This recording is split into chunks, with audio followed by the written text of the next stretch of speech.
Hey, hello everyone. Welcome back to Let's Play ChäoS Head. Is it me or is it quiet in this scene?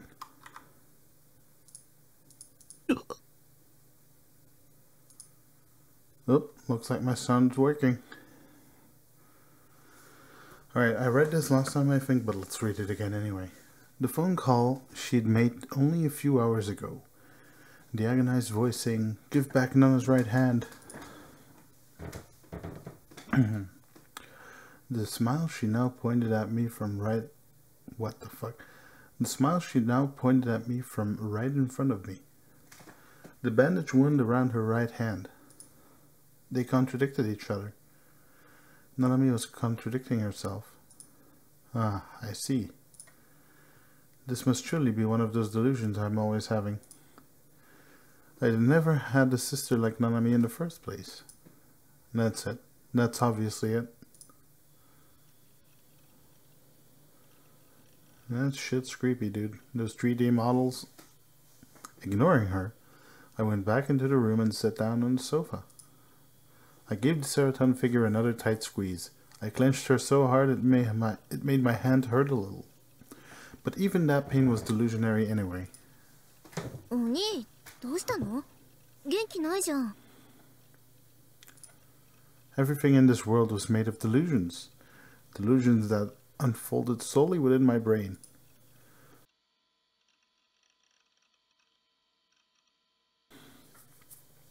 Both me and the delusions I viewed like this, everything was false.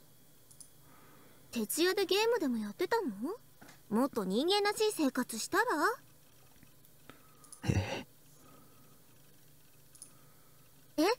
Nani? That was probably Damare. Damare. Yeah. ちょっと、そんな言い方しなくてもいいじゃん。お兄だからって何言っても許されるとか思ってる? 黙れよ。妄想妹が。妄想?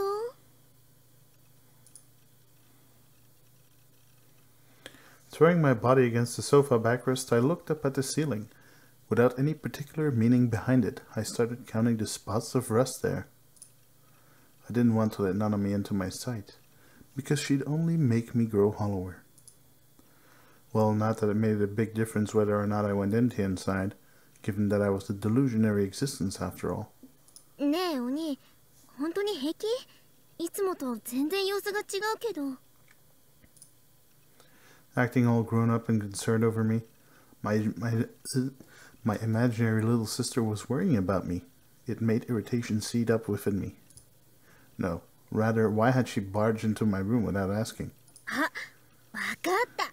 お腹空いたんでしょう。 I gritted my molars. だったら、ナナが何か作ろうか? どれ? ん?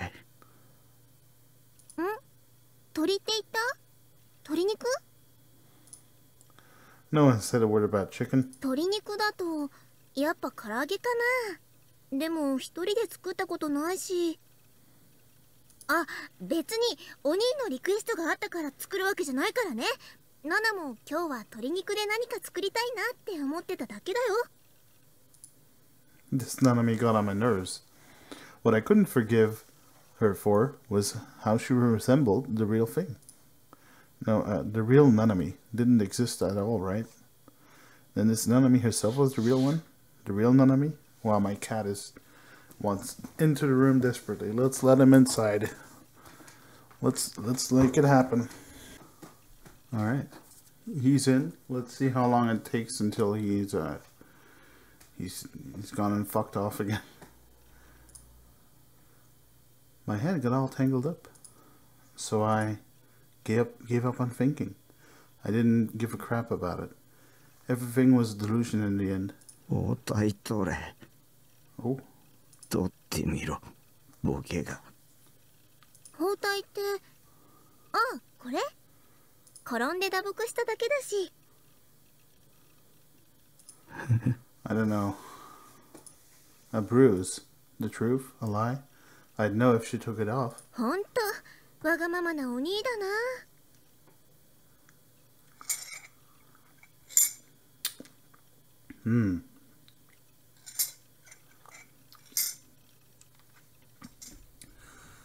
I made myself some grapefruit tea, but it's not it doesn't have too much taste to it, if you ask me. じゃあ約束してよ。ナナが包帯取ってみせたら、お兄も元気出すって。The sound of cloth rubbing against itself echoed through the quiet room. My ears rang. My head ached. Even those things were delusions, so I didn't concern myself with them. はい、これで満足？って、ちょっとお兄、わざわざ取ったんだから、ちゃんと見てよ。I slowly lowered my line of sight. Ah, this better not be a jump scare. Nanami rolled up the sleeve of her uniform and thrust her right arm in my direction. From her slender arm came a drop of blood. The word slashed into her wrists as wounds were... Oh my god, whose eyes are those eyes? その目、誰の目？ Well, we called it... A flash of light shot through my sight. By the time the flash died down, the grotesque wounds I'd seen on her wrist had utterly vanished. I collected my disordered breaths. I gnawed hard at my lip. Gnawed. I mean gnawed, right? You don't pronounce the G, you asshole. Nanami massaged her own unbandaged hand. 青あざ、だいぶ消えてくれたな。最初はすごく腫れてたんだよ。I didn't know whether or not she spoke the truth. Certainly she didn't have any injuries, but they'd been there before. I didn't understand anything anymore, nor did I want to think about it. I leaned my neck back against the sofa again. ねえ、ナナミ。I spoke to my sister, to the female who may or may not have been her, without turning my gaze on her. お前が本物でも偽物でもどっちでもいいよ。Now I sought only one thing. 僕を殺してくれないか。Yeah, makes sense. If I had a hot sister, I'd make her want to kill me too. Alright, last time Bun got killed. Shit, dude. The front entrance of the oh my goodness gracious me. The AH Tokyo General Hospital. Kusunoki Yoa started without making any rustle, at the view that was beyond the automatic doors. She'd no choice but to head outside when Detective Bun told her, "Go home right this instant." But she was so concerned about him, she couldn't move from the spot. Pursuing an unidentified figure, Bun had vanished into the hospital's upper floors. Though less than 3 minutes had passed since then, Yua studied the lobby, wondering if he would return. After Bun went to the hospital After Bun went off to the hospital alone, shaking off Momose's attempt to stop her, Yua had chased after him. In order to come closer to the real criminal and the truth about her sister's death, if only by a step. The person who had sent Bun threatening phone calls saying, "Back out," and who had abducted his junior, apparently someone called Suwa-san, that person was in all likelihood the one who had killed her sister Mia. Yua had a hunch that such was the case, so she hadn't been able to fully hold back the impulse driving her forward. Regardless of how thoroughly Bun had warned her, it'll be dangerous to get involved with this case. She'd come all the way here. But then, it wasn't as if Yua could accomplish anything simply by having come here. In the end, she was no more than a powerless high school girl. Or is she? I'm pretty sure she has her own. She's a gigolomaniac as well. Wait, don't we know that for sure already? I don't know. You anticipated that maybe Bun would return in high style, having colored the culprit. Okay. When he did, she'd have her chance to question the criminal in person. Why did you have to kill my sister? It was the question you all wanted to ask, no matter what. Yeah, I don't think he's been coming back. Right then, she abruptly sensed the gaze. Uneasy, Yua surveyed her surroundings. 2 hours had yet to pass since sundown, but the hospital's front entrance was uncannily quiet. Close behind it was an off-hours entrance. It doubled as a place for the reception of emergency patients, but even there, she could sense no human presence. I got a burp. My goodness. It's one of those cheesy burps. You know when you had a lot of cheese and then it fucking tastes like a lot of cheese? Nasty. Near the side of the hospital, a train decelerated as it ran along. But few cars drove down the wide road in front of the hospital, and there were 0 pedestrians. Sandwiched between Shibuya, the city that doesn't sleep, and Shinjuku, this place was akin to the darkness born from true brilliant lights. Nowhere could she see someone who might be the source of her gaze. Resting a hand upon her breast to help tamp down her nervousness, Yua let out a small breath. Next, she cast her eyes unmindfully at the hospital.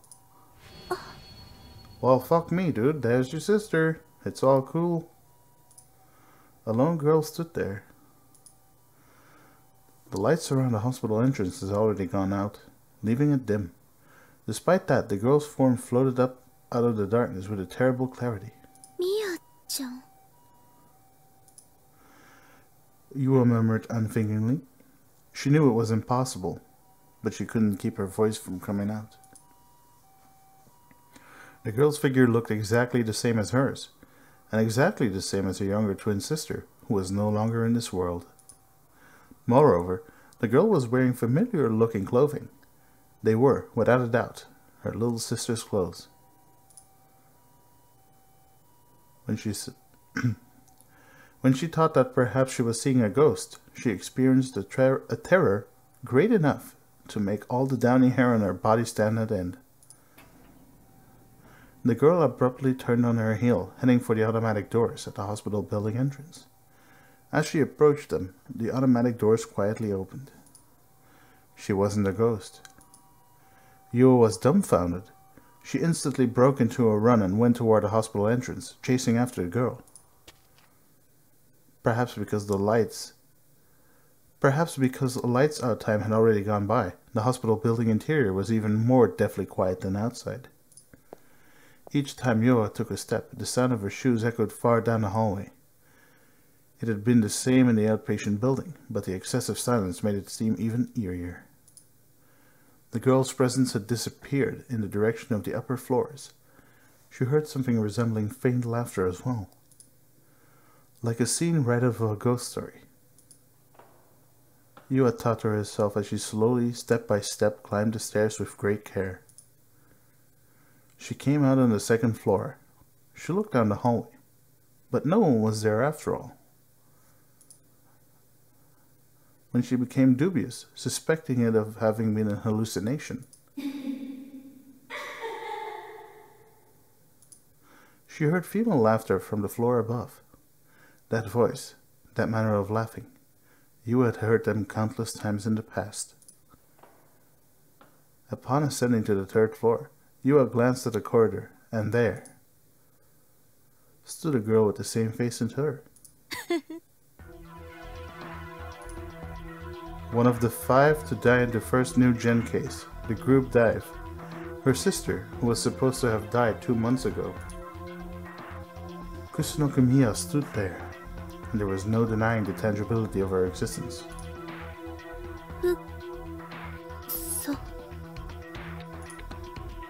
Yua took off her glasses and rubbed her eyes, but Miya remained there even after she put them back on. Mia-chan, nano? I'm pretty sure it's that fucked up nurse that fucked everything up. A voice so clear she couldn't think of it as an auditory hallucination. That expression of hers, with an invincible smile. She was the very same Miya from Yua's memories. Miya had always been like that.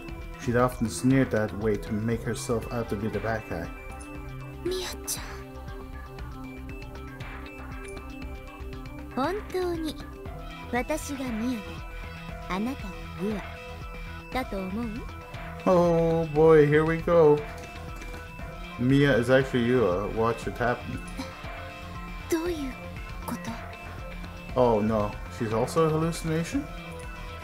もし逆だったら? Oh. あなたはミア、死んだのはユア、殺したのはあなた。何を言っているの？あなたは親に愛される姉が疎ましくてネットで殺人を依頼したのよ。しかも自殺に見せかけるように見ず知らずの4人も一緒に飛び降りさせた。あなたは姉になりすまして妹の死を悲しみ涙を流しているふりをしながら、これまで姉が独占していた親の愛を手に入れて心の中ではほくそ笑んでいる。違うわ。私はユアよ。誰がそれを証明するの？私はユアのはず。でも確信が持てない。私を私だと証明するものって何？顔？名前？記憶？自分のことなのに。自分で自分を証明するなんて不可能よ。私がミアだっていう可能性もあるの？あなたはいろいろと調べていたじゃない。多重人格、無遊病、記憶捏造、それから妄想。The matters she herself had researched up till now were that the matters she herself had researched up until now were what trusted at her the reality of how memories, or else recollections, were such ambiguous things. She ceased to understand herself. What was she? Yua held her head and shook it like a little child throwing a tantrum. あなたは誰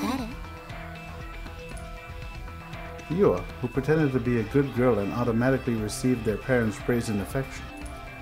Mia, who pretended to be a bad girl and actively earned their parents' dislike and looked upon the older sister with envy and loathing, though she had brought it all upon herself. さあ、私も。Mia, or perhaps Yua, began walking soundlessly, as though to lead the way for Yua, or perhaps Mia. 私と同じ目に遭いなさい。Yua and Mia. Holy fuck. Monozygotic twins with identical faces. The boundary between them was becoming unclear. Oh boy. She's gonna force her sister to commit suicide like she did? Standing upright in the darkness, the vast boxes of two buildings. But compared to the Shinjuku skyscrapers that towered nearby, they were just like children gazing up at adults. The roof of the hospital building. Yua had arrived there, lured on by Mia. Who knew whose work it might have been? But one corner of the fence soaring around it contained a broken area large enough for a single person to pass through. Yua and Mia, having ventured through that broken spot to the other side of the fence, stood at the edge of the roof. Directly in front of them was the outpatient building. Since it was shorter than the hospital wing, they could take its rooftop garden in at a glance. That said, it wasn't illuminated, so Yua wouldn't be able to tell if someone were there. The wind was strong up on the roof. The strong wind made Yua and Mia's long, soft hair and the sleeves of their clothing flutter fiercely. 私たちはもともと一つだったんだから。また戻るだけ。一歩を踏み出せば、あなたは私になる。Empty-eyed, Yua mechanically repeated emotionless words. Spreading out her arms as though to keep her balance, she held her ground against the vigor of the wind blowing up at her. Close by her, spreading her arms out in the same way as Yua, Mia looked in her direction and smiled. 耐える必要なんてないよ。あなたは私の痛みを知らなくちゃならない。さあ、飛んで。そうすれば、私もあなたも同じ痛みを共有するわ。私はどっちなの？私？あなた？それを聞いても意味はないわ。どっちにしたってあなたは飛ぶ。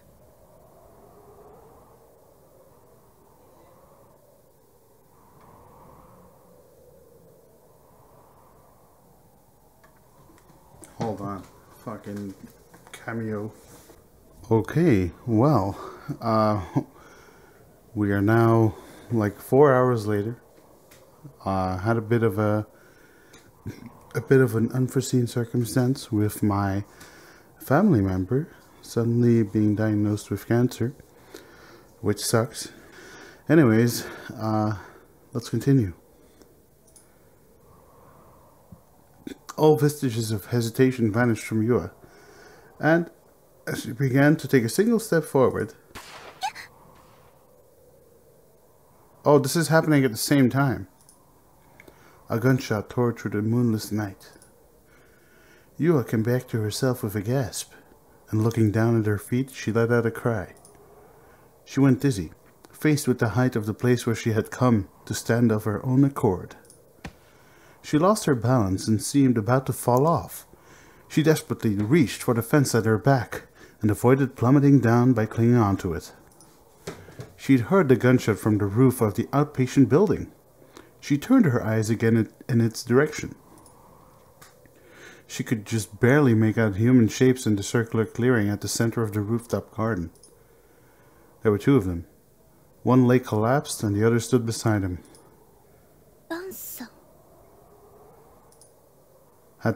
Had that detective shot somebody to death? Or had somebody shot him to death? 何をしてるの？どうして私と同じ痛みを味わおうとしないの？そんなの卑怯よ。ずるいわ。ミヤちゃん。Excuse me? Who would want to kill her own sister? 違うわ。私はユアよ。ユアは私。ミヤはあなた。Oh. あなたは一体何なの？私はあなたの望んだもの。あなたは私の望んだもの。Mia made a grab for her. She put both hands to Yua's neck and squeezed them tighter. A powerful pressure on her throat. She was losing the ability to breathe.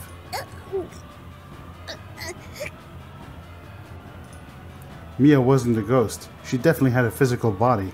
She was strangling Yua by the neck. お願い、死んでよ。今日ぐらい私のお願いを聞いて。いつも我慢してきたんだから。Yua's sight went red. Her hands wandered in the air, but they couldn't grasp anything. She was going to be killed. Faced by the extremity of that terror, Yua threw her whole body into the struggle to shake Mia off her, using a strength she hadn't known she possessed. But Mia was strong as well, and Yua simply couldn't compete. Is it time for an awakening? Even her thoughts began to go red. It felt like her consciousness had been covered by a glob of blood. As she shook her head violently, her glasses fell off. A bystander would no longer have been able to tell Yua and Mia apart. The results could freely determine who had killed who. If Yua died, all Mia would have to do was become her. If Mia died, all Yua would have to do was become her. Resignation gradually spread to Yua's heart, the hatred-filled face of Mia, or else Yua, before her. Not wanting to see it, she turned her face away. What came flying into her reddened field of sight was a planting, the flowers that brought color to the rooftop garden. She had the sense that a dissimilar shadow was mixed in with those two flowers. It may have been a hallucination, one she was seeing because she has lost her glasses. But she could no longer breathe. She could no longer breathe. In the midst of her suffering rose up a faint serenity. While she thought to herself that maybe it would be alright to let everything go like this, the demands of her bodily instincts, insisting she didn't want to die, rejected that serenity. The same instinct made her stretch a hand toward that out-of-place shadow. The distance between her and planting was roughly 2 meters. Under these circumstances, it would be impossible for her to touch it when she reached for it. Despite that, her fingertips brushed something hard and cold. She grasped it, all but unconsciously. A split second later, Kusunoki Yui's dwindling consciousness went clear, as though a fog had lifted away from it.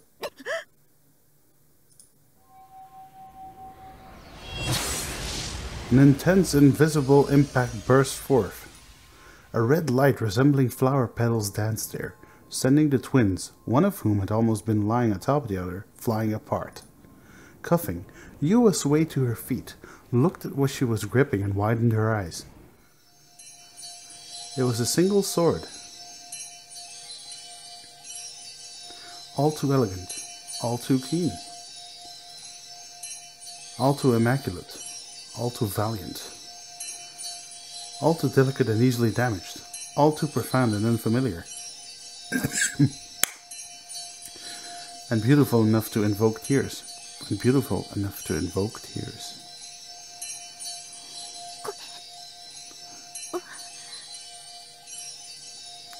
That which lay in her hand, what it reminded Yua of were Ayasu's words, which she had previously seen in the subway, and the sword belonging to the girl of whom Ban had spoken, Senna.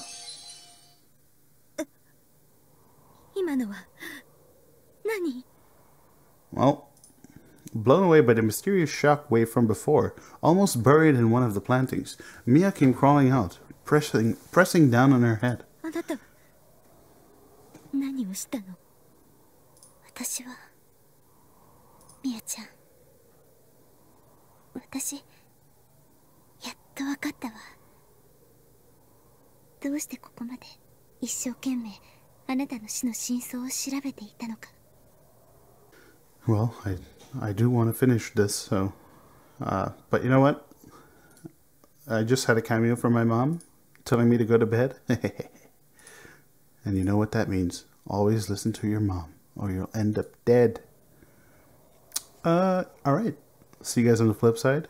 And let's see what happens to Mia or Yua. Who knows?